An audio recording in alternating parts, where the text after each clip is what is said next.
आमे जेते पवित्र जीवन काटुना कहीं ईश्वर सम्मुखरे आम पवित्रता किछि नुहे। निजकु नम्र करिबा ठारू अन्य कौनसी उपाय नहीं जेपरि आमे संपूर्ण ईश्वर को उपरे निर्भर करिबा। ईश्वर सर्वशक्तिमान और सर्वभौम्य परमेश्वर से सब किछि करि पारंती। गति प्रदीप सेही निराशरे आशा देई ए घोर दुर्दिन काले बंधुर पथ धारे दिए से जे शांति शिखा दिए से जे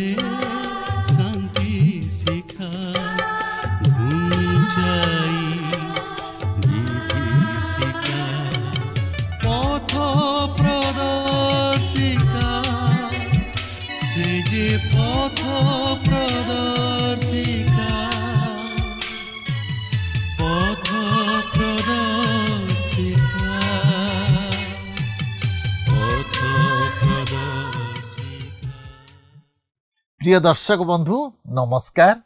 प्रभु जीशु मधुर नाम आपण को आज पथ प्रदर्शिका कार्यक्रम को स्वागत करुअछि। आपण किपरि अछंती? मोर विश्वास प्रभु दया और अनुग्रह आपण निश्चय भल थिबे। आपण नियमित आम कार्यक्रम देखुछंती, शिक्षा लाभ करुछंती और आत्मिक जीवन रे बढ़ुछंती, सेथिपई मु विशेष आनंदित। आपण को मतामत निश्चय आमको टीवी स्क्रीन रे दिया जाइथिबा नंबर रे जणाइबे। आमे आपण को फोन कॉल अपेक्षा अच्छु। आपण को मध्यरु अनेक आम सहित फोन रे जोगाजोग करुछंती, मु समान को धन्यवाद दिए। जदि केही ए पर्यंत आम सहित जोगाजोग करि नाहंती, आज ही आम सहित जोगाजोग करंतु। आमे आपण को पई प्रार्थना करूछु, प्रभु आपण को बहुल भावे आशीर्वाद करंतु। आमे गत पाठरे अध्ययन करूथुलु जे ईश्वर घूर्ण्य वायु मध्य देई आयुबଙ୍କ सहित कथावार्ता करूछंती। आजिर अध्ययन रे मध्य आमे ताहा लक्ष्य करू। आमे जेतेबेले ईश्वर सहित कथावार्ता करू, ईश्वर सहित सहभागिता स्थापन करू, आम दृष्टिभंगी परिवर्तन हो जाए, आम विश्वास को वृद्धि करे और नम्रतारे आम माने नतमस्तक हेउ। परमेश्वर को अनुग्रह निकट रे आयुब निजकु समर्पण करुछंती। आयुब जे दुर्बल मनुष्य यह से हृदयंगम करि पारिथिले। आमे जेते पवित्र जीवन काटुना कहीं ईश्वर सम्मुखरे आम पवित्रता किछि नुहे। निजकु नम्र करिबा ठारू अन्य कौनसी उपाय नहीं जेपरि आमे संपूर्ण ईश्वर को उपरे निर्भर करिबा। ईश्वर सर्वशक्तिमान और सर्वभौम्य परमेश्वर से सब किछि करि पारंती। ईश्वर समस्त कथा सुनिला परे आयुबଙ୍କ मुहरे आउ किछि प्रश्न नथिला। से किछि पचारिबा पई साहस करि पारु नाहंती। आयुब निरुतर अछंती। ए जगतर परिस्थिति आमको अनेक समय विभिन्न प्रकार प्रश्न मध्य दे कढ़ई निए, किंतु आमे जेतेबेले ईश्वर को उपस्थिति मध्य को आसु, ईश्वर को रब शुणु, ईश्वर आश्चर्य भावे आम समस्त प्रश्नर उत्तर दियंती। तेबे आसंतु आयुबଙ୍କ जीवन रे ईश्वर कौन कले आजिर अध्ययन रे देखिबा, किंतु ता पूर्वरु एक भक्तिमूलक गीत सुनिबा।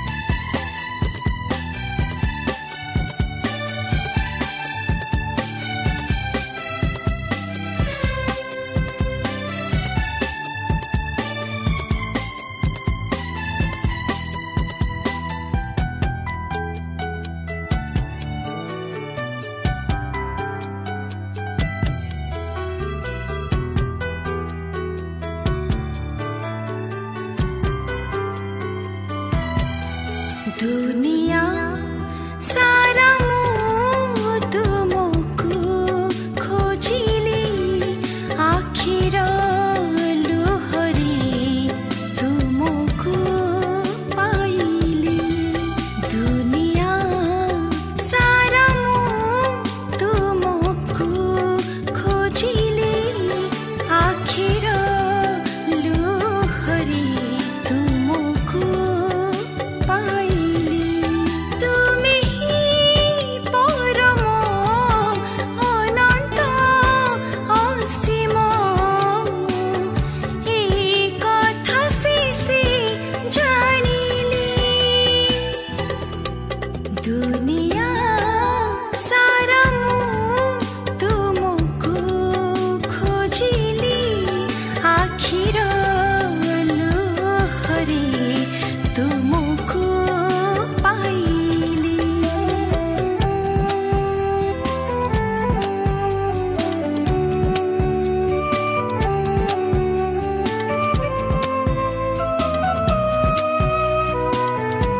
ଆଜି ଆମେ ପବିତ୍ର ବାଇବଲ ମଧ୍ୟରୁ ଆଇବ ପୁସ୍ତକ ତହିଁର 40ରୁ 42 ପର୍ବ ପର୍ଯ୍ୟନ୍ତ ଅଧ୍ୟୟନ କରିବାକୁ ଯିବା।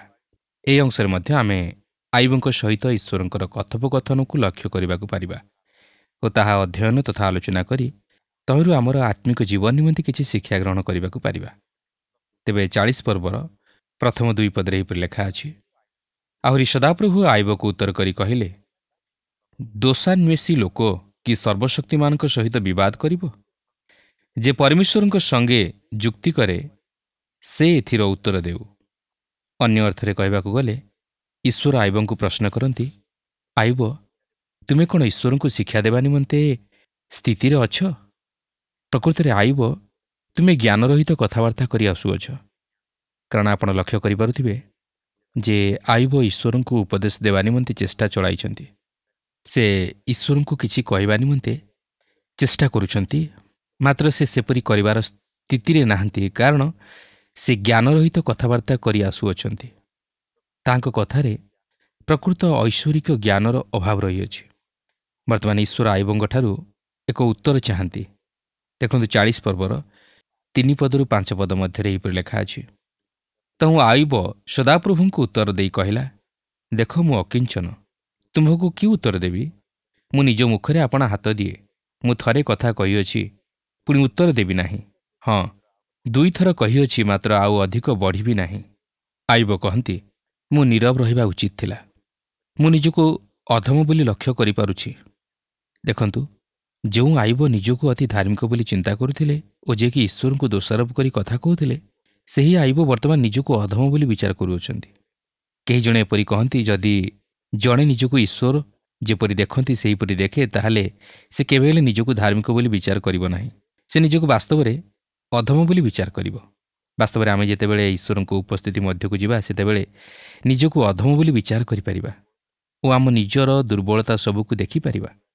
ତେବେ ଆଇବଙ୍କ ସହିତ ଈଶ୍ୱରଙ୍କର ଏ ପ୍ରକାର କଥାବାର୍ତ୍ତା ଆଇବଙ୍କ ଜୀବନକୁ 3ଟି ସ୍ତରରେ ପ୍ରଭାବିତ କରିଥିଲା। ଈଶ୍ୱରଙ୍କ ସହିତ ତାହାଙ୍କର ସମ୍ପର୍କକୁ ଓ ନିଜର ଜୀବନ ସହିତ ତାହାଙ୍କର ସମ୍ପର୍କକୁ ଓ ନିଜର ବନ୍ଧୁମାନଙ୍କ ସହିତ ସମ୍ପର୍କକୁ ପ୍ରଭାବିତ କରିଥିଲା।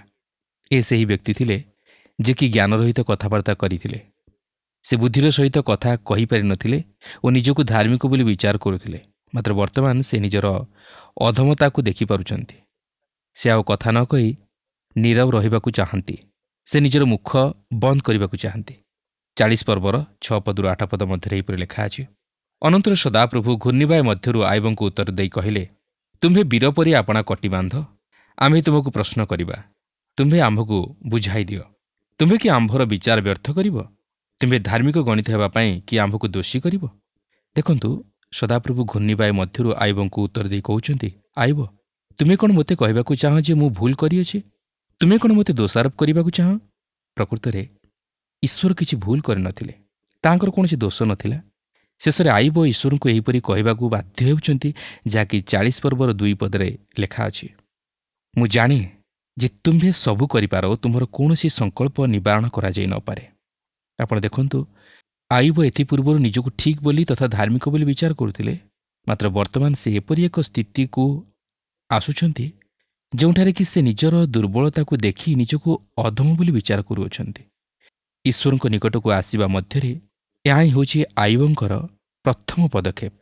ଏହାପରେ 40 ପର୍ବର 9 ପଦରୁ 24 ପଦ ମଧ୍ୟରେ ସଦାପ୍ରଭୁ ତାହାଙ୍କର ସୃଷ୍ଟିକୁ ଭିତ୍ତି କରି ଆଇବଙ୍କୁ ଆହୁରି କହନ୍ତି, ଆଇବ, ଦେଖ, ଅନେକ ବିଷୟ ସବୁ ରହିଅଛି ଯାହାକି ତୁମେ ସେହିସବୁ ଜାଣ ନାହିଁ।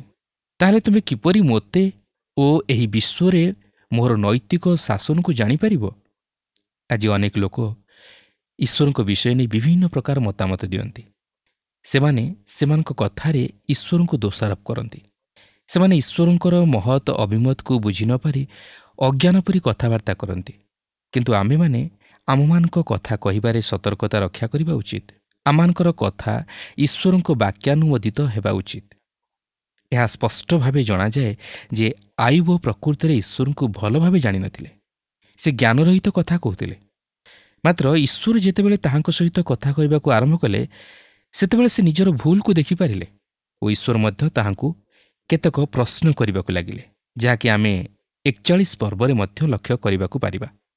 ତେବେ ମୁଁ 41 ପର୍ବଟିକୁ ସମ୍ପୂର୍ଣ୍ଣ ଅଧ୍ୟୟନ କରିବାକୁ ଯାଉନାହିଁ, ମାତ୍ର ଏହି 41 ପର୍ବର ପ୍ରଥମ 2 ପଦ ଉପରେ ଆପଣଙ୍କର ଦୃଷ୍ଟି ଆକର୍ଷଣ କରିବାକୁ ଚାହେଁ। ଦେଖନ୍ତୁ, 41 ପର୍ବର ପ୍ରଥମ 2 ପଦରେ ଏହିପରି ଲେଖା ଅଛି, ତୁମ୍ଭେ କି ବଡ଼ଶୀ ଦ୍ୱାରା ଲିବିଆଥନ୍କୁ ଓଟାରିପାର ଅବା ରଜ୍ଜୁରେ ତାହାର ଜିହ୍ୱା ତଳକୁ ଚାପିପାର? ତୁମ୍ଭେ କି ତାହାର ନାସାରେ ଦୌଡ଼ି ଦେଇପାର ଅବା ବଡ଼ଶୀରେ ତାହାର ଥୋମଣି ଫୋଡ଼ିପାର? ଦେଖନ୍ତୁ, ସଦାପ୍ରଭୁ ଏଠାରେ ଆଇବଙ୍କୁ ପଚାରନ୍ତି, ଆଇବ, ସମୁଦ୍ରର ଏହି ଅସ୍ୱାଭାବିକ ବୃହତ୍ତକାୟ ଜନ୍ତୁ ବିଷୟରେ ତୁମେ କ'ଣ କହିପାର ବା ତୁମେ କ'ଣ ଜାଣିଛ?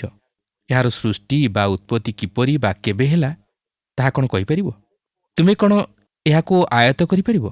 ତୁମେ କ'ଣ ଏହି ବିଷୟରେ କିଛି ଜାଣିଛ? ହଁ, ଆଜି ମଧ୍ୟ ଲୋକମାନେ ଏହି ସମସ୍ତ ବୃହତ୍ତକାୟ ଜଳଜନ୍ତୁମାନଙ୍କ ବିଷୟରେ ଗବେଷଣା କରନ୍ତି। ସେମାନେ ସମୁଦ୍ରରେ ଥିବା ଜନ୍ତୁମାନଙ୍କ ବିଷୟରେ ଅନେକ କିଛି ତଥ୍ୟ ଆବିଷ୍କାର କରିବାକୁ ଚେଷ୍ଟା କରନ୍ତି, ମାତ୍ର ତଥାପି ସେମାନେ ସମସ୍ତ ଜଳଜନ୍ତୁମାନଙ୍କୁ ଜାଣିବା ନିମନ୍ତେ ବା ଆୟତ୍ତ କରିବା ନିମନ୍ତେ ସମର୍ଥ ହୋଇପାରୁନାହାନ୍ତି। ଏପରି ବୃହତ୍ତକାୟ ଜନ୍ତୁମାନେ ଅଛନ୍ତି ଯାହାକୁ କି ସେମାନେ ଦେଖିପାରିନାହାନ୍ତି କି ସେମାନଙ୍କର ନାମ ମଧ୍ୟ ଜାଣନ୍ତି ନାହିଁ। ତେଣୁକରି ମନୁଷ୍ୟ କୌଣସି ବିଷୟରେ ଈଶ୍ୱରଙ୍କୁ ଦୋଷାରୋପ କରିବା ବା ସେ ସବୁକିଛି ଜାଣିଛି ବୋଲି କହିବା କିମ୍ବା ଈଶ୍ୱରଙ୍କୁ ପ୍ରଶ୍ନ କରି ତାହାଙ୍କର ଅଭିମତ ବିରୁଦ୍ଧରେ କଥା କହିବା ଠିକ୍ ନୁହେଁ। ତାହା ହିଁ ଈଶ୍ୱର ଆଇବଙ୍କୁ ଜଣାଇ ଦେବାକୁ ଚାହିଁଥିଲେ। ବର୍ତ୍ତମାନ ଆଇବ ନିଜର ଭୁଲ ନିମନ୍ତେ ଅନୁତାପ କରୁଛନ୍ତି, ଯାହାକି ଆମେ 42 ପର୍ବରେ ଲକ୍ଷ୍ୟ କରିବାକୁ ଯିବା। ବର୍ତ୍ତମାନ ଲକ୍ଷ୍ୟ କରନ୍ତୁ ଆଇବଙ୍କ ଉପରେ ତହିଁର ପ୍ରଭାବ କିପରି ପଡ଼ୁଅଛି। 42 ପର୍ବର ପ୍ରଥମ 2 ପଦରେ ଏହିପରି ଲେଖା ଅଛି, ଅନନ୍ତର ଆଇବ ସଦାପ୍ରଭୁଙ୍କୁ ଉତ୍ତର ଦେଇ କହିଲା, ମୁଁ ଜାଣେ ଯେ ତୁମେ ସବୁ କରିପାର ଓ ତୁମର କୌଣସି ସଂକଳ୍ପ ନିବାରଣ କରାଯାଇ ନପାରେ। ଆପଣଙ୍କର କ'ଣ ଏହିପରି ଜଣେ ଈଶ୍ୱର ଅଛନ୍ତି? ସେ କ'ଣ ଯେକୌଣସି ବିଷୟ ସାଧନ କରିପାରିବେ? ହଁ, ସେ ଯେକୌଣସି ବିଷୟ ସାଧନ କରିପାରିବେ ଯାହାକି ତାହାଙ୍କର ଚରିତ୍ର ଭିତ୍ତିକ ଓ ଯାହା ତାହାଙ୍କ ଦୃଷ୍ଟିରେ ଉତ୍ତମ। ମାତ୍ର ସେ ମୂର୍ଖ ପରି କୌଣସି କାର୍ଯ୍ୟ କରନ୍ତି ନାହିଁ, କାରଣ ସେ ନିଜେ ହିଁ ସତ୍ୟ ଓ ସେ ତାହାଙ୍କର ଇଚ୍ଛା ଅନୁଯାୟୀ ସମସ୍ତ କାର୍ଯ୍ୟ କରନ୍ତି। ତେଣୁକରି ସେ ଯେଉଁ ବିଷୟ ସାଧନ କରିପାରିବେ ନାହିଁ, ଆପଣ ତାହାଙ୍କୁ ତାହା କରିବା ନିମନ୍ତେ ବାଧ୍ୟ କରିପାରିବେ ନାହିଁ କି କହିପାରିବେ ନାହିଁ, କାରଣ ସେପରି ତାହାଙ୍କୁ କହିବା ନିମନ୍ତେ ଆପଣଙ୍କର କୌଣସି ଅଧିକାର ନାହିଁ।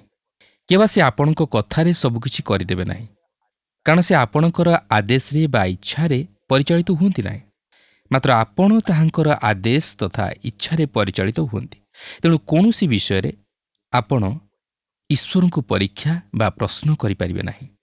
42 ପର୍ବର 3 ପଦରେ ଲେଖା ଅଛି, ଜ୍ଞାନ ବିନା ମନ୍ତ୍ରଣା ଗୋପନକାରୀ ଏ କିଏ? ସତ୍ୟ, ମୁଁ ଯାହା ବୁଝିଲି ନାହିଁ, ଯେଉଁ ଅତି ଆଶ୍ଚର୍ଯ୍ୟ କଥା ଜାଣିଲି ନାହିଁ, ତାହା ହିଁ କହିଅଛି। ଆଇବ ଏଠାରେ ନିଜର ଭୁଲକୁ ସ୍ୱୀକାର କରି କହନ୍ତି ଯେ ସେ ଯେଉଁ ସମସ୍ତ ବିଷୟରେ କିଛି ଜାଣନ୍ତି ନାହିଁ, ସେହି ସମସ୍ତ ବିଷୟରେ କଥା କହି ଆସିଛନ୍ତି। ତାହାଙ୍କର କଥା ଜ୍ଞାନରହିତ ହୋଇଅଛି। ସେ ଯାହା କହିବା ଉଚିତ ନୁହେଁ ତାହା ସେ କହିଦେଇଛନ୍ତି। ସେ ଯାହା ଭଲ ଭାବେ ଜାଣନ୍ତି ନାହିଁ ତାହା ହିଁ କହିଅଛନ୍ତି। ସେ ଜ୍ଞାନରହିତ କଥାଗୁଡ଼ିକ କହି ଆସିଛନ୍ତି। ଏହାପରେ 4 ପଦରୁ 6 ପଦ ମଧ୍ୟରେ ଲେଖା ଅଛି, ବିନୟ କରୁଅଛି ଶୁଣ, ମୁଁ କଥା କହିବି, ମୁଁ ତୁମକୁ ପ୍ରଶ୍ନ କରିବି, ଆଉ ତୁମେ ମୋତେ ବୁଝାଇ ଦିଅ। ମୁଁ କର୍ଣ୍ଣରେ ତୁମ ବିଷୟ ଶୁଣିଥିଲି, ମାତ୍ର ଏବେ ମୋହର ଚକ୍ଷୁ ତୁମକୁ ଦେଖିଅଛି। ଏହେତୁ ମୁଁ ଆପଣାକୁ ଘୃଣା କରୁଅଛି, ପୁଣି ଧୂଳି ଓ ଭସ୍ମରେ ବସି ଅନୁତାପ କରୁଅଛି। ବର୍ତ୍ତମାନ ଆଇବ ଈଶ୍ୱରଙ୍କ ବିଷୟ ନେଇ ଏକ ନୂତନ ଧାରଣା ପାଇଅଛନ୍ତି। ଈଶ୍ୱର ତାହାଙ୍କୁ ଯେଉଁପରି ଭାବେ ପ୍ରଶ୍ନ କରନ୍ତି, ସେ ସେହିପରି ଭାବେ ଈଶ୍ୱରଙ୍କୁ ପ୍ରଶ୍ନ କରିବାର ସ୍ଥିତିରେ ନାହାନ୍ତି, କାରଣ ସେ ନିଜର ଦୁର୍ବଳତାକୁ ଦେଖିପାରିଛନ୍ତି। ସେ ତାହାଙ୍କଠାରେ କେବଳ ବିଶ୍ୱାସ କରିବାକୁ ଅଛି। ସେ ବର୍ତ୍ତମାନ ତାହାଙ୍କ ସହିତ ଏକ ନୂତନ ସମ୍ପର୍କ ସ୍ଥାପନ କରିବାକୁ ଯାଉଅଛନ୍ତି। ଦେଖନ୍ତୁ, ଆଇବ ପ୍ରଥମେ ନିଜକୁ ଚିହ୍ନିବାକୁ ପାରିଲେ ଯେ ସେ କିଏ ଥିଲେ ଓ ସେ ବର୍ତ୍ତମାନ ଈଶ୍ୱରଙ୍କ ସହିତ ଏକ ନୂତନ ସମ୍ପର୍କ ସ୍ଥାପନ କରିବାକୁ ଯାଉଅଛନ୍ତି। ଏକ ନୂତନ ସମ୍ପର୍କର ଅନୁଭୂତି ମଧ୍ୟ ଦେଇ ସେ ନିଜକୁ ଦେଖିପାରୁଛନ୍ତି। ସେ ଧୂଳି ଓ ଭସ୍ମରେ ବସି ଅନୁତାପ କରୁଅଛନ୍ତି। ଏହା ହିଁ ହେଉଛି ପ୍ରକୃତ ମନ ପରିବର୍ତ୍ତନର ପଦକ୍ଷେପ। ଏହା ହିଁ ହେଉଛି ମନ ପରିବର୍ତ୍ତନ, ଯାହାକି ବିଶ୍ୱାସର ସହିତ। ପ୍ରଥମତଃ ଆପଣ ନିଜକୁ ଅଧମ ବୋଲି ଦେଖିବାକୁ ଅଛି ଓ ଦ୍ୱିତୀୟତଃ ଆପଣ ନିଜକୁ ଘୃଣା କରିବାକୁ ଅଛି। ଆଇବ ଈଶ୍ୱରଙ୍କର ସାର୍ବଭୌମ କ୍ଷମତାକୁ ଜାଣିପାରିଲେ। ସେ ନିଜର ପାପ ସ୍ୱୀକାର କରି ମନ ପରିବର୍ତ୍ତନ କରନ୍ତି। ଈଶ୍ୱର ଆଇବଙ୍କ ଜୀବନରେ ତାହାଙ୍କର ଉଦ୍ଦେଶ୍ୟକୁ ସଫଳ କରିଅଛନ୍ତି। ଆଇବ ଜାଣିବାକୁ ପାରିଲେ ଯେ ଈଶ୍ୱର ଯେଉଁ କାରଣ ନେଇ ତାହାଙ୍କୁ କ୍ଲେଶ ମଧ୍ୟ ଦେଇ ଗମନ କରାଇଲେ, ତାହା ତାହାଙ୍କର ମନ ପରିବର୍ତ୍ତନ ନିମନ୍ତେ। ସେ ଈଶ୍ୱରଙ୍କ ଉପସ୍ଥିତିର ଆଲୋକ ମଧ୍ୟରେ ନିଜର ଜୀବନକୁ ବାସ୍ତବରେ ଦେଖିପାରିଲେ। ସେଥିପାଇଁ ପ୍ରଥମ ଯୌନ ପ୍ରଥମ ପର୍ବର 6 ପଦରୁ 7 ପଦ ମଧ୍ୟରେ ଏହିପରି ଲେଖା ଅଛି, ତାହାଙ୍କ ସହିତ ଆମମାନଙ୍କର ସହଭାଗିତା ଅଛି। ଏହା କହି ଯଦି ଆମମାନେ ଅନ୍ଧକାରରେ ଆଚରଣ କରୁ, ତାହେଲେ ଆମେମାନେ ମିଥ୍ୟାବାଦୀ ଆଉ ସତ୍ୟ ଆଚରଣ କରୁନଥାଉ। କିନ୍ତୁ ସେ ଯେପରି ଜ୍ୟୋତି ନିବାସୀ, ଆମ୍ଭେମାନେ ଯଦି ସେହିପରି ଜ୍ୟୋତିରେ ଆଚରଣ କରୁ, ତେବେ ଆମମାନଙ୍କର ପରସ୍ପର ସହଭାଗିତା ଅଛି। ପୁଣି ତାହାଙ୍କ ପୁତ୍ର ଯୀଶୁଙ୍କ ରକ୍ତ ସମସ୍ତ ପାପରୁ ଆମମାନଙ୍କୁ ପରିଷ୍କାର କରେ। ଶେଷରେ ଆମେ ଦେଖୁ ଯେ ଆୟୁବ ତାହାଙ୍କର ବନ୍ଧୁମାନଙ୍କ ସହିତ ଏକ ନୂତନ ସମ୍ପର୍କର ଅନୁଭୂତି ମଧ୍ୟ ଦେଇ ଆସନ୍ତି। ଦେଖନ୍ତୁ 42 ପର୍ବର 7 ପଦରୁ 9 ପଦ ମଧ୍ୟରେ ଏହିପରି ଲେଖା ଅଛି, ସଦାପ୍ରଭୁ ଆୟୁବକୁ ଏହିସବୁ କଥା କହିଲା ଉତ୍ତାରେ ସଦାପ୍ରଭୁ ତୈମନୀୟ ଇଲଫସ୍କୁ କହିଲେ, ତୁମ୍ଭ ପ୍ରତି ଓ ତୁମ୍ଭର 2 ମିତ୍ର ପ୍ରତି ଆମ୍ଭର କୋପ ପ୍ରଜ୍ୱଳିତ ହୋଇଅଛି, କାରଣ ତୁମ୍ଭେମାନେ ଆମ୍ଭ ଦାସ ଆୟୁବ ପରି ଆମ୍ଭ ବିଷୟରେ ଯଥାର୍ଥ କଥା କହିନାହଁ। ଏଣୁ ଏବେ ତୁମ୍ଭେମାନେ ଆପଣାମାନଙ୍କ ପାଇଁ 7 ବୃଷ ଓ 7 ମେଷ ନେଇ ଆମ୍ଭ ଦାସ ଆୟୁବ ନିକଟକୁ ଯାଅ ଓ ଆପଣାମାନଙ୍କ ନିମନ୍ତେ ହୋମବଳି ରୂପେ ତାହା ଉତ୍ସର୍ଗ କର। ତହିଁରେ ଆମ୍ଭ ଦାସ ଆୟୁବ ତୁମମାନଙ୍କ ନିମନ୍ତେ ପ୍ରାର୍ଥନା କରିବ, କାରଣ ଆମ୍ଭେ ତାହାକୁ ଗ୍ରାହ୍ୟ କରି ତୁମମାନଙ୍କ ମୂର୍ଖତା ପ୍ରମାଣେ ତୁମମାନଙ୍କ ପ୍ରତି ବ୍ୟବହାର କରିବା ନାହିଁ। ଯେହେତୁ ତୁମେମାନେ ଆମ୍ଭ ଦାସ ଆୟୁବ ପରି ଆମ୍ଭ ବିଷୟରେ ଯଥାର୍ଥ କଥା କହିନାହଁ। ତହିଁରେ ତୈମନୀୟ ଇଲଫସ୍ ଓ ସୁହିୟ ବିଲ୍ଦଦ୍ ଓ ନାମାଥିୟ ସୋଫର ଯାଇ ସେମାନଙ୍କ ପ୍ରତି ସଦାପ୍ରଭୁଙ୍କ ଆଜ୍ଞା ପ୍ରମାଣେ କର୍ମ କଲେ। ପୁଣି ସଦାପ୍ରଭୁ ଆୟୁବକୁ ଗ୍ରାହ୍ୟ କଲେ। ଦେଖନ୍ତୁ, ଆୟୁବ ତାହାଙ୍କର ବନ୍ଧୁମାନଙ୍କ ବିରୁଦ୍ଧରେ କଳହ କିମ୍ବା ଯୁକ୍ତିତର୍କ କରିବା ପରିବର୍ତ୍ତେ ସେ ବର୍ତ୍ତମାନ ସେମାନଙ୍କ ନିମନ୍ତେ ପ୍ରାର୍ଥନା କରିବାକୁ ଯାଉଅଛନ୍ତି। ସେ ସେମାନଙ୍କ ନିମନ୍ତେ ହୋମବଳି ଉତ୍ସର୍ଗ କରୁଅଛନ୍ତି। ଆଜି ଆମେ ଧର୍ମ ବିଷୟ ନେଇ ବିବାଦ ବା ତର୍କ ବିତର୍କ କରିବା ଉଚିତ ନୁହେଁ। କିନ୍ତୁ ଆମେ କ'ଣ କରିବା ଉଚିତ? ଗାଲାତିଆ 6 ପର୍ବର ପ୍ରଥମ ପଦରେ ପ୍ରେରିତ ପାଉଲ କହନ୍ତି, ହେ ଭାଇମାନେ, ଯଦି କେହି କୌଣସି ଅପରାଧରେ ଧରାପଡ଼େ, ଆତ୍ମିକ ଯେ ତୁମ୍ଭେମାନେ ମୃଦୁ ଭାବରେ ସେହି ପ୍ରକାର ଲୋକକୁ ସଂଶୋଧନ କର। ପୁଣି କେଜାଣି ନିଜେ ମଧ୍ୟ ପରୀକ୍ଷାରେ ପଡ଼ିପାର, ଏଥିପାଇଁ ଆପଣା ବିଷୟରେ ସାବଧାନ ହୁଅ। ଆୟୁବଙ୍କର ନିଜ ସହିତ ଏକ ନୂତନ ସମ୍ପର୍କ ଓ ଈଶ୍ୱରଙ୍କ ସହିତ ଓ ନିଜର ବନ୍ଧୁମାନଙ୍କ ସହିତ ମଧ୍ୟ ଏକ ନୂତନ ସମ୍ପର୍କ ସ୍ଥାପିତ ହୋଇଅଛି। ବର୍ତ୍ତମାନ ଈଶ୍ୱର ଆୟୁବଙ୍କ ନିମନ୍ତେ କିଛି ଉତ୍ତମ ବିଷୟ ସାଧନ କରିବା ନିମନ୍ତେ ଯାଉଅଛନ୍ତି। ଦେଖନ୍ତୁ 42 ପର୍ବର 10 ପଦରେ ଏପରି ଲେଖା ଅଛି, ପୁଣି ଆୟୁବ ଆପଣା ମିତ୍ରମାନଙ୍କ ପାଇଁ ପ୍ରାର୍ଥନା କରନ୍ତି। ସଦାପ୍ରଭୁ ତାହାର ବନ୍ଦୀ ଅବସ୍ଥା ପରିବର୍ତ୍ତନ କଲେ। ପୁଣି ସଦାପ୍ରଭୁ ଆୟୁବକୁ ତାହାର ପୂର୍ବ ସମ୍ପଦର 2 ଗୁଣ ପ୍ରଦାନ କଲେ। ବର୍ତ୍ତମାନ ଲକ୍ଷ୍ୟ କରିବାର ବିଷୟ ହେଉଛି, ଈଶ୍ୱର କିପରି ଆୟୁବଙ୍କୁ ତାହାଙ୍କର ପୂର୍ବ ସମ୍ପଦର 2 ଗୁଣ ପ୍ରଦାନ କଲେ। ସେ ମନୁଷ୍ୟମାନଙ୍କ ମଧ୍ୟ ଦେଇ ତାହା ସାଧନ କଲେ। ଦେଖନ୍ତୁ 42 ପର୍ବର 11 ପଦରେ ଲେଖା ଅଛି, ତହିଁରେ ଆୟୁବର ସମସ୍ତ ଭ୍ରାତା ଓ ସମସ୍ତ ଭଗିନୀ ଓ ତାହାର ପୂର୍ବ ପରିଚିତ ସମସ୍ତେ ତାହା ନିକଟକୁ ଆସି ତାହାର ଗୃହରେ ତାହା ସଙ୍ଗେ ଭୋଜନ କଲେ। ଆଉ ସଦାପ୍ରଭୁ ତାହା ଉପରେ ଯେ ସବୁ ବିପଦ ଘଟାଇଥିଲେ, ତହିଁ ସକାଶୁ ସେମାନେ ଦୁଃଖ ପ୍ରକାଶ କରି ତାହାକୁ ସାନ୍ତ୍ୱନା କଲେ। ମଧ୍ୟ ପ୍ରତ୍ୟେକ ଲୋକ ଏକ ଏକ କସିତା ମୁଦ୍ରା ଓ ପ୍ରତ୍ୟେକ ଏକ ଏକ ସୁବର୍ଣ୍ଣ ମୁଦ୍ରିକା ଦେଲେ। ଏହି ପ୍ରକାରେ ସେ ଧନୀ ହେବାକୁ ଆରମ୍ଭ କଲେ। ଏହି ବନ୍ଧୁମାନେ ତାହାଙ୍କୁ ଏକ ନୂତନ ଜୀବନଯାତ୍ରା ଆରମ୍ଭ କରିବା ନିମନ୍ତେ ସାହାଯ୍ୟ କଲେ। ଓ ବିଶ୍ୱାସ କରନ୍ତୁ, ଆୟୁବ ଜଣେ ଉତ୍ତମ ବ୍ୟବସାୟୀ ଥିଲେ ଓ ସଦାପ୍ରଭୁ ଆୟୁବଙ୍କୁ ତାହାଙ୍କର ପୂର୍ବ ସମ୍ପଦର 2 ଗୁଣ ପ୍ରଦାନ କଲେ। ଏହାପରେ 12 ଓ 13 ପଦରେ ଲେଖା ଅଛି, ଏହି ରୂପେ ସଦାପ୍ରଭୁ ଆୟୁବର ଆଦ୍ୟ ଅବସ୍ଥା ଅପେକ୍ଷା ଶେଷ ଅବସ୍ଥାକୁ ଅଧିକ ଆଶୀର୍ବାଦ ଯୁକ୍ତ କଲେ। ତହିଁରେ ତାହାର 14,000 ମେଷ ଓ 6,000 ଉଷ୍ଟ୍ର ଓ 1,000 ହଳ ବଳଦ ଓ 1,000 ଗର୍ଦ୍ଦଭୀ ହେଲେ। ମଧ୍ୟ ତାହାର 7 ପୁତ୍ର ଓ 3 କନ୍ୟା ଜନ୍ମିଲେ। ଦେଖନ୍ତୁ, ସମସ୍ତ ପ୍ରାଣୀମାନେ 2 ଗୁଣ ହେଲେ। ମାତ୍ର ଏଠାରେ ଏହା ପ୍ରକାଶ କରେ ଯେ ତାହାଙ୍କର 7 ପୁତ୍ର ଓ 3 କନ୍ୟା ଜନ୍ମିଲେ। ତେବେ ଆପଣ କହିପାରନ୍ତି ଯେ କାହିଁ ଈଶ୍ୱର ସେମାନଙ୍କୁ ଦ୍ୱିଗୁଣିତ କଲେ ନାହିଁ? ହଁ, ସେ କଲେ। ଆପଣ ଦେଖନ୍ତୁ, ଆୟୁବଙ୍କର ଯେଉଁ ପୁତ୍ର ଓ କନ୍ୟାମାନେ ମୃତ୍ୟୁବରଣ କରିଥିଲେ, ଆୟୁବ ସେମାନଙ୍କୁ ହରାଇ ନଥିଲେ। ସେମାନେ ତଥାପି ତାହାଙ୍କର ଥିଲେ। ସେ ସେମାନଙ୍କ ସହିତ ରହିବାକୁ ଯାଉଥିଲେ। ସେ ଆଜି ସେମାନଙ୍କ ସହିତ ଅଛନ୍ତି, କାରଣ ଖ୍ରୀଷ୍ଟ ବିଶ୍ୱାସୀ ତାହାର ପ୍ରିୟଜନମାନଙ୍କୁ ମୃତ୍ୟୁରେ ହରାଏ ନାହିଁ, ଯେହେତୁ ଖ୍ରୀଷ୍ଟଙ୍କଠାରେ ସେମାନେ ପରସ୍ପର ସହିତ ମିଳିତ ହେବେ। ଏହାପରେ 14 ଓ 15 ପଦରେ ଲେଖା ଅଛି, ପୁଣି ସେ ପ୍ରଥମ କନ୍ୟାର ନାମ ଜିମିମା ଓ ଦ୍ୱିତୀୟାର ନାମ କତ୍ସିଆ ଓ ତୃତୀୟାର ନାମ କେରଣ ହପୁକ୍ ଦେଲା। ଦେଶଯାକରେ କୌଣସି ସ୍ତ୍ରୀ ଆୟୁବର କନ୍ୟାମାନଙ୍କ ପରି ରୂପବତୀ ନଥିଲେ। ଆଉ ସେମାନଙ୍କ ପିତା ସେମାନଙ୍କ ଭ୍ରାତୃଗଣ ମଧ୍ୟରେ ସେମାନଙ୍କୁ ଅଧିକାର ଦେଲା। ଦେଖନ୍ତୁ, ସଦାପ୍ରଭୁ ତାହାଙ୍କର କନ୍ୟାମାନଙ୍କୁ କେତେ ସୁନ୍ଦର ରୂପ ଦେଇଥିଲେ ଯେ ସେମାନଙ୍କ ପରି ରୂପବତୀ ଦେଶଯାକରେ କୌଣସି ସ୍ତ୍ରୀ ନଥିଲେ। ଏହାଠାରୁ ଅଧିକ ବିଷୟ ଆଇବ ଆଉ କ'ଣ ଆଶା କରିପାରିଥାନ୍ତେ? 16-17 ପଦରେ ଲେଖା ଅଛି, ପୁଣି ଏଥିଉତାରେ ଆଇବ 140 ବର୍ଷ ବଞ୍ଚି 4 ପୁରୁଷ ଯାଏ ଆପଣାର ପୁତ୍ର ପୌତ୍ରମାନଙ୍କୁ ଦେଖିଲା। ଏହି ରୂପେ ଆଇବ ବୃଦ୍ଧ ଓ ପୂର୍ଣ୍ଣାୟୁ ହୋଇ ପ୍ରାଣତ୍ୟାଗ କଲା। ଲେଖାଯାଏ ଯେ ଏହି ଘଟଣା ପରେ ଆଇବ ଆହୁରି 140 ବର୍ଷ ବଞ୍ଚିଲେ। ଏହା ତାହାଙ୍କୁ ସେହି ପିତୃପୁରୁଷଙ୍କ ସମୟ ମଧ୍ୟରେ ନେଇ ପହଞ୍ଚାଇ ଦିଏ। ଏପରିକି ଏହି ସମସ୍ତ ଘଟଣା ପରେ ସେ ତାଙ୍କର ପୁତ୍ର କନ୍ୟା ଓ ନାତି ନାତୁଣୀମାନଙ୍କୁ ମଧ୍ୟ ଦେଖିବାକୁ ବଞ୍ଚି ରହିଥିଲେ। ଏପରିକି 4ର୍ଥ ପୁରୁଷ ଯାଏ ବଞ୍ଚି ରହିଥିଲେ ଓ ସେ ଉତ୍ତମ ବୃଦ୍ଧାବସ୍ଥାରେ ପ୍ରାଣତ୍ୟାଗ କଲେ। ପ୍ରିୟ ବନ୍ଧୁ, ଆଇବ ତାହାଙ୍କ ଜୀବନରେ ସମସ୍ତ କିଛି ଫେରି ପାଇଥିଲେ। ତାହାଙ୍କର ଯାହା କିଛି ଥିଲା ତାହାଠାରୁ 2 ଗୁଣ ପ୍ରାପ୍ତ ହେଲେ। କିନ୍ତୁ କେତେବେଳେ? ସେହି କ୍ଲେଶ ଭୋଗ କଲା ପରେ।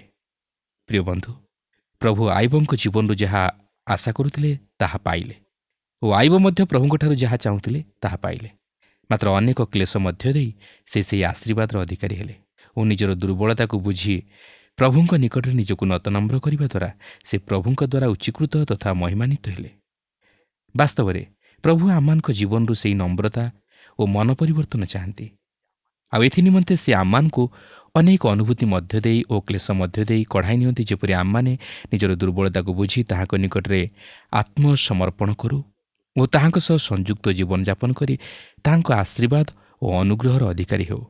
ପ୍ରଭୁ ଯୀଶୁ କହନ୍ତି, ଜଗତରେ ତୁମମାନଙ୍କ ନିମନ୍ତେ କ୍ଲେଶ ଅଛି, ମାତ୍ର ସାହସ ଧର, ମୁଁ ଜଗତକୁ ଜୟ କରିଅଛି। ଏହି ଜଗତରେ ଏକ ବିଜୟୀ ଜୀବନ ଯାପନ କରିବାକୁ ହେଲେ ଆମମାନଙ୍କୁ ଖ୍ରୀଷ୍ଟଙ୍କ ସହ ସଂଯୁକ୍ତ ହେବାକୁ ହେବ ଓ ତାହାଙ୍କ ପଦାଙ୍କ ଅନୁସରଣ କରିବାକୁ ହେବ। ତେଣୁ ଆସୁ ଜୀବନର ପ୍ରତ୍ୟେକ ପରିସ୍ଥିତିରେ ସେହି ଖ୍ରୀଷ୍ଟଙ୍କଠାରେ ସମର୍ପିତ ଜୀବନଯାପନ କରି ଏକ ବିଜୟର ପଥରେ ଅଗ୍ରସର ହେଉ ଓ ସେହି ଅନନ୍ତ ଜୀବନର ଅଧିକାରୀ ହେଉ।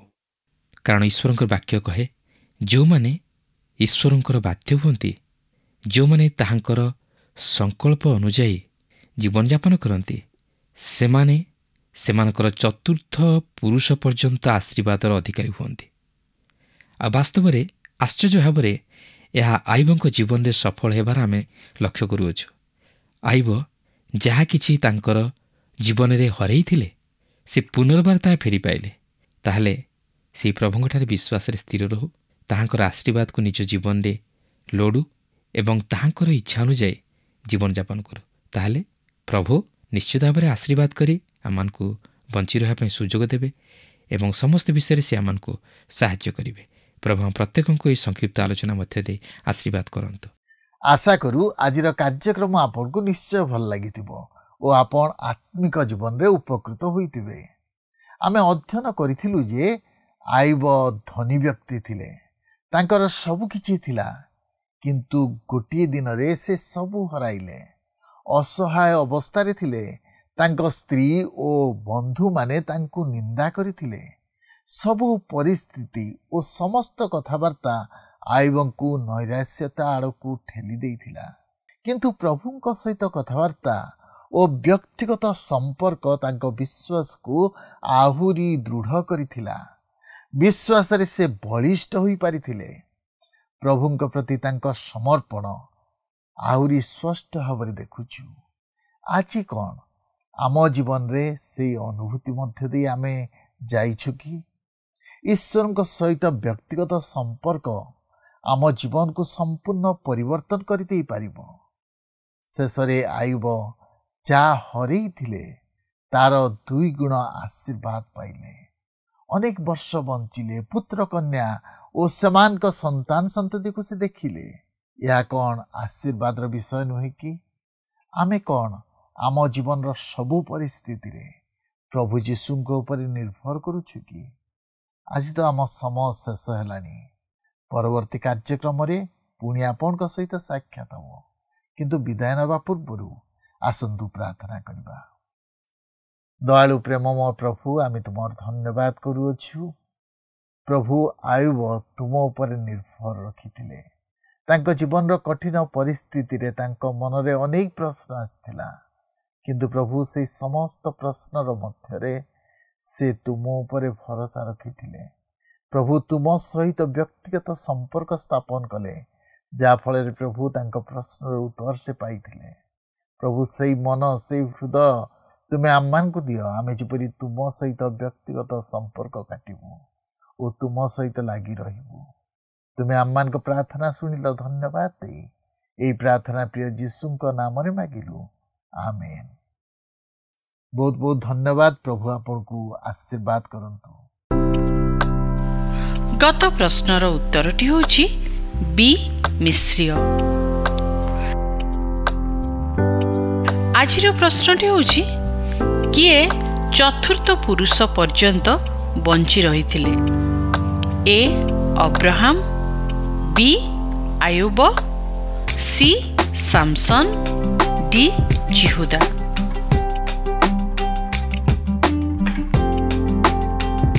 এই প্রশ্নর উত্তর আসন্তা কালি সন্ধ্যা 6টা মধ্যে option A B C D মধ্যরু সঠিক উত্তর বাছি আপনার নাম ও সম্পূর্ণ ঠিকনা সহিত 9777221415 ফোন নম্বরে SMS কিংবা WhatsApp দ্বারা জଣାইବାକୁ অনুরোধ। जदि आपको आम कार्यक्रम भल लगुच तेबे 044490812996 रे मिस्ड कॉल दे विजय होई परिबे। गत सप्ताहर विजय दर्शक बंधु हेले कटक रु अमित धनाल और परिवार।